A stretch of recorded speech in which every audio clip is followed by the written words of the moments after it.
शासकीय इतमामात CRPF जवान संभाजी आमटे यांच्यावर अंत्यसंस्कार।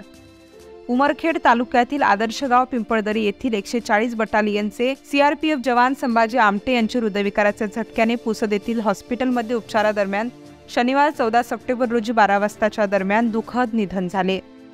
सैन्यातील जवानाचा मृत्यू झाल्याने संपूर्ण गावावर शोककळा पसरली होती। संभाजी आमटे यांचे प्राथमिक शिक्षण गावातील जिल्हा परिषदेच्या शाळेत झाले। 12वी नंतरचे महाविद्यालयीन शिक्षण घेत असतानाच 1996 मध्ये CRPF बटालियनमध्ये रुजू झाले होते।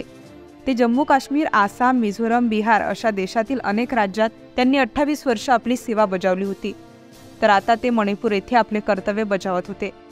कामानिमित्ताने ते गावाकडे येत असताना प्रवासात त्यांच्या छातीमध्ये दुखत होते, म्हणून त्यांनी पुसद येथे बसमधून उतरून थेट रुग्णालय गाठले आणि रुग्णालयात भरती झाले। पण उपचारादरम्यान त्यांना मोठा हृदयविकाराचा झटका आल्याने त्यांनी या जगाचा निरोप घेतला।